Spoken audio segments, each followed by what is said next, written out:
Eu acredito, cara, que se ninguém acreditasse em Deus desde o começo da humanidade, tudo seria um caos, na minha visão. Porque as pessoas não se uniriam a um propósito, você entende?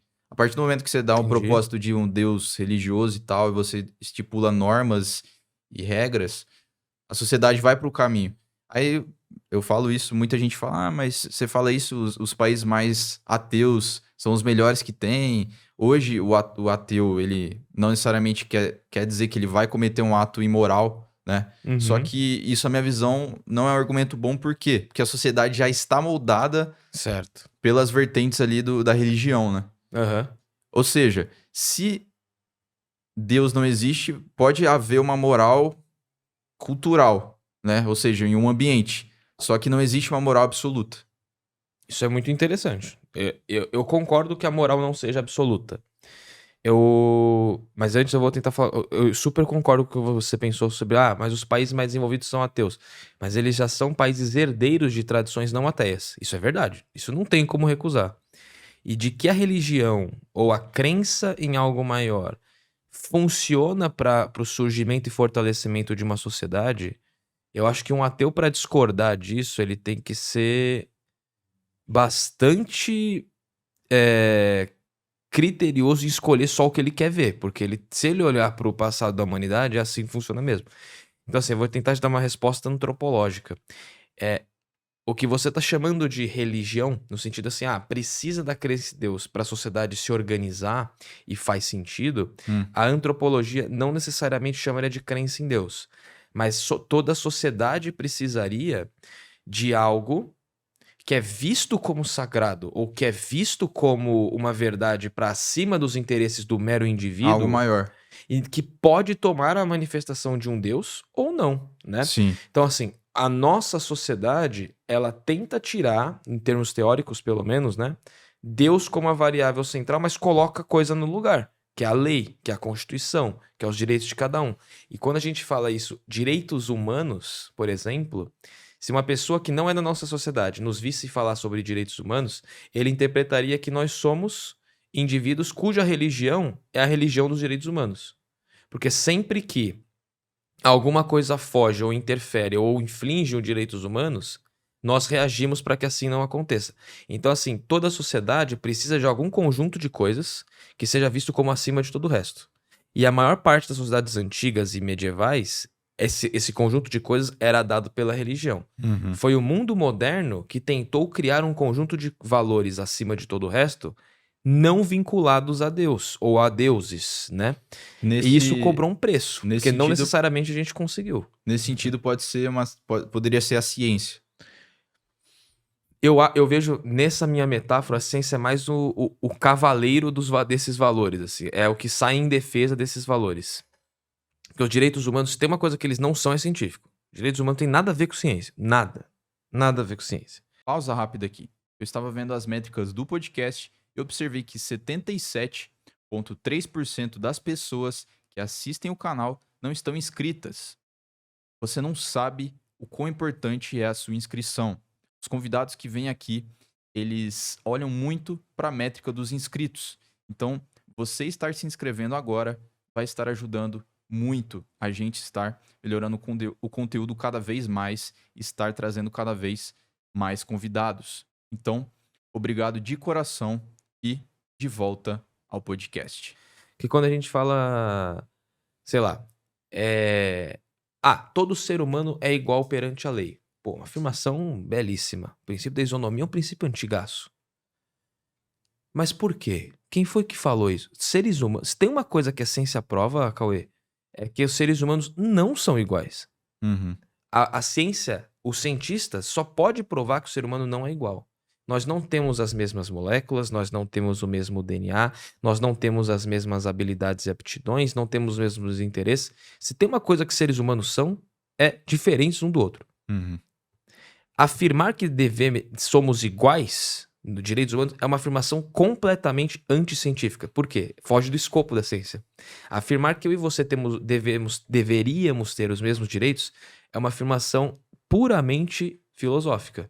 É o seguinte, eu quero um mundo no qual possamos nos tratar como iguais em termos de direito. Uhum. Isso não está na ciência. O direito não existe da mesma maneira como existe esse objeto e é testado. Não. O direito é uma ideia que assume força de verdade se uma sociedade entender que ela é verdadeira, né? Então, nesse sentido, o direito, a lei, São no mitos mundo compartilhados, né? funcionam na nossa sociedade como mitos compartilhados. Mitos aqui no bom sentido, não é mito no sentido de história falsa, não, mas é uma história, é um conjunto de coisas não prováveis, não testáveis, imateriais, mas que nós compartilhamos como verdadeiro. E quando você usa essa expressão mitos compartilhados, você já está partindo por uma análise mais antropológica.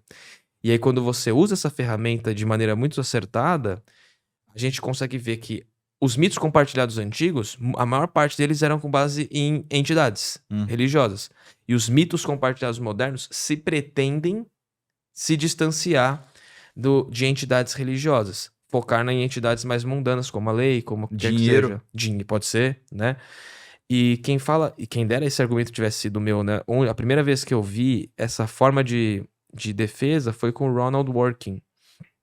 Ronald Dworkin morreu em 2013? Acho que 13, não há muito tempo. Filósofo do direito, que ele defende, ele é um jurista e ele defende, ficou muito famoso falando isso, que o direito é filosofia. Que o direito não é uma ciência no sentido de que os objetos do direito não são palpáveis, não são testáveis, não. São um monte de lei e que só valem como lei porque nós assim queremos. Porque na prática o direito é só papel, velho. Eu escrever que todo mundo é perante a lei. Se ninguém acredita nisso, é só um papel com rabisco em cima. Se eu chegar pra Né? você e falar, essa caneta vale 1 milhão. Se eu que acreditar vai que falar pra vale... Eu não vou acreditar em você. Mas se por alguma razão você for pra uma sociedade onde as pessoas entendem que isso aí é a manifestação divina, talvez valha até mais que 1 milhão. E se todas Entendeu? as pessoas do mundo falarem que isso aqui vale 1 milhão? Aí passa a valer. Tá, e se todo mundo falar que vale 1 milhão, vai valer mais. Porque você vai inflacionar o preço do negócio. Aí com certeza. Isso é doido. E eu diria que a maior parte da historiografia, da antropologia e até da economia trabalha mais por esse lado. De entender que as coisas não têm valor, no sentido de que elas não carregam valor, elas não têm nada. O que elas têm é a gente que simbolicamente coloca nelas. É a sociedade que define o valor de alguma Exatamente. coisa. Então, por exemplo, se eu pego uma estaca de madeira e outra estaca de madeira, elas não valem absolutamente nada. Elas são a estaca de madeira. Mas na hora que eu pego uma e cruzo com a outra e colo uma parede, ela passa a ter valor sagrado. É o mesmo objeto, mas trocado a forma e colocado num espaço específico, desperta valor para as pessoas ao redor, né? Então, você pegar, por exemplo, aquele cara ali, o Yuval Harari, que é o cara dos Sapiens, ele discute isso, que as sociedades são ordens, ou seja, porque ela ordena, imaginárias. É uma afirmação muito bonita do Harari, porque é isso, sociedade é um ordenamento imaginário. Ele não existe fisicamente. Ele existe como crença compartilhada. Ele até fala, ele dá o exemplo do dinheiro, do Google também. Tipo assim, se você for pensar o que é o Google, você pode falar, é uma empresa. Mas o que difere o Google da Microsoft? Aí você fala, são os funcionários, são os métodos de trabalho, não sei o que, não sei o que. Mas a partir de qual momento que separa o que é o Google e o que é a Microsoft, né? Ou o que então, que define isso? você não consegue. E olha esse nome, cara. É que a gente tá acostumado a achar. E toda sociedade é assim. Todas as sociedades acham que aquilo que eles acreditam faz total sentido e é a verdade absoluta. Não, e quem tá escutando pode estar falando, não, mas o dinheiro existe. Não sei o que, isso aqui vale 100 reais. Não. Essa é a beleza da coisa. Não. O dinheiro só vale 100 reais porque eu acredito que ele vale 100. Você acredita. O João, todo mundo acredita que ele vale 100. Ele vale 100. Mas é só papel. Tanto que aqueles filmes de cadeia que a gente cansa de ver, os caras estão nem aí pra dinheiro. Eles trocam cigarro, trocam doce, porque dinheiro não tem valor de troca dentro do universo do cárcere, né? Então, assim, o dinheiro não carrega valor, tá ligado? O dinheiro, ou melhor, ele carrega um valor, mas não dele. É um valor que nós damos. E isso, ou seja, o fator imaginativo é muito grande. Esse exemplo do Google que você tá trazendo do Harari faz total sentido. Olha o nome que a gente dá pra isso. CPF. Beleza, cadastro de pessoa física. Nós. Agora, pessoa física deveria ser um pleonasmo, porque toda pessoa é física. Mas por que tem o CPF? Porque a gente inventou um negócio chamado CNPJ. pessoa jurídica. Para analisar o que significa isso.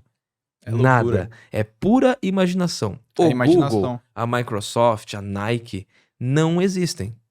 Eu dou esse exemplo em sala de aula. Eu já ministrei Isso é uma muito vez foda. o curso de introdução à economia, que eu gosto muito. E eu falo sobre isso pra eles. Acabou? Eu falo sobre isso pra eles. E tipo, você que se acostumou que a Nike existe, aí eu falo pra ele, prova aí que a Nike existe. Aí eles falam assim, ué, professor, ó meu tênis. Aí ele mostra o tênis da Nike. Ó a minha camiseta, sei lá. Pô, entra no site. Fala, então, você provou que existe um tênis com o símbolo que a gente diz que é da Nike. Você provou que existe um site com o símbolo que a gente diz que é da Nike. Uhum. Mas e a Nike? Aí eles falam, como assim? Se eu imagina assim, a sede da Nike, sei lá onde fica. Sei lá, Suíça, tem lá a sede da Nike, 3 andares de um prédio gigante. Se eu desativar, se a luz acabar por uma semana naquele prédio, a Nike deixa de existir? E eles, não, ela ainda existe como marca. Eu falei, então, como marca? Marca nada mais é que uma ideia compartilhada. Aí a gente inventa toda uma jurisdição de pessoa jurídica para dar validade para um fantasma, porque ela não existe, ela não é real, ela é Sim. imaginada. E Mas eles? em se tratando de uma imaginação coletiva, é uma imaginação que eu aceito, você aceita, ela passa a ter valor de verdade. E toda economia gira em torno da imaginação. E o que eles falam? Não, aí eles entendem. Eles entendem. E isso abre um espaço muito grande pra gente começar a entender como que opera o ser humano. Porque a gente está acostumado a achar que a nossa sociedade é puramente científica no sentido assim, que ela não é mitológica, que ela não tem nada de crença, tudo é com base na razão, é uma puta mentira. O que você mais tem, o que gira a nossa sociedade é a imaginação. Essa expressão mercado futuro. Mercado futuro do mercado de ações é pura imaginação. O mercado de Imaginação ações pura. é imaginação. Total. Mas é porque eu sei como o sujeito vai Bitcoin. imaginar, eu imagino como eles vão imaginar, dá pra gente tentar prever. E aí é nisso que toda economia gira. Gira em torno da imaginação, né? É igual o Bitcoin, né? O O Bitcoin Bitcoin é sobe. isso. O Bitcoin não existe. É Ele um não existe. fantasma. Ele não existe. Ele não existe, ele sobe, ele desce, todas as criptos. Ele tem né? valor porque as pessoas É. acreditam que ele tem valor. né? Exatamente. E nesse sentido, parece que ela não é que a cripto não existe. O nosso dinheiro físico também não tem um valor real. Ele é só um símbolo. Aquilo ali é só um símbolo. Tá entendendo? É um símbolo do que você gerou de valor pro mundo, É. teoricamente. É só você ver se por alguma razão a nossa moeda, quando a gente vê assim, o dólar subiu. Ou então o real caiu não sei quem frente ao euro, frente à libra. O que aconteceu? Nada. O papel do real é o mesmo, o papel do dólar é o mesmo. O que mudou foi a percepção, o grau de confiança em sustentar aquele valor. E aí, se você perde confiança, ou seja, as pessoas deixam de acreditar que aquilo tem valor, não tem valor. Exato. Começam a acreditar que tem mais valor, tem mais valor. E assim funciona. E isso tudo veio da revolução marginalista na economia, que defende a teoria do valor subjetivo, que é uma teoria revolucionária. A ideia de que o valor das coisas não é dado pela coisa, é dado pelo caráter subjetivo, ou seja, como os sujeitos dão ou não dão valor para aquilo. Mas isso acho que não é nem. Talvez isso não é nem filosófico, né? Assim, é na parte prática, né? Então, na economia veio pelos marginalistas, que é a teoria da utilidade marginal, não precisa entrar nisso, mas enfim. Mas foi utilizado, foi descoberto na economia e que hoje extrapola qualquer tipo de. Não tá só na economia, tá na antropologia, tá em tudo, tá em qualquer coisa, né? Essa noção de que o valor não tá nas coisas, está na maneira como nós valoramos, né? E isso veio da filosofia. O Nietzsche já discutia coisas assim, que as coisas não têm valor, as coisas têm o valor que a gente dá, né? Então, assim. É bem moderno isso. É bastante. Eu não sei se é moderno, porque assim. Pensar num filósofo antigo que fale qualquer coisa assim. Eu não consigo lembrar de cabeça. Mas pode ser que Provavelmente exista. sim, né? Mas o nominalismo do Ockham não deixa de ser isso. Porque quando você. É uma derivação do nominalismo. Tudo que é isso aqui não é uma garrafa. Garrafa é só um nome que eu dei para designar esse tipo de objeto. Ela não é o nome. Ela tem um nome que eu dei. Quando você aceita isso. Mentira, eu lembrei de filósofo antigo. Quando a gente aceita isso. eu vejo que a coisa não tem valor. Tem valor porque eu dei valor, né? Uhum. E se a gente pegar um filósofo antigo que interpreta nessa linha, eu acho que a gente encontra, que são os sofistas, velho. Você já ouviu falar dos sofistas? Sim, claro. O Protágoras tem a citação mais famosa dele, que é o... O homem é a medida de todas as Isso, coisas. o homem é a medida de todas as coisas. Se interpretada por esse caminho, a gente consegue já encontrar a origem dessa forma de visão. O que ele quer dizer com a medida? É o seguinte, é o homem que entende que as coisas são ou não são como devem ser. É o homem que diz o certo do errado. É o homem que diz o valor do não valor, né? Então, nesse sentido, é o poder da subjetivação humana no atuar da vida coletiva, né? Eu não sei se dá pra gente extrapolar a interpretação do Protágoras aí, mas em algum sentido os sofistas já falavam sobre isso. Que o valor não estava nas coisas, estava na maneira como a gente discursava, né? Então, sim. E essa revolução dentro da economia, isso foi uma revolução. Dentro da antropologia, isso basicamente funda a disciplina, né? É muito interessante.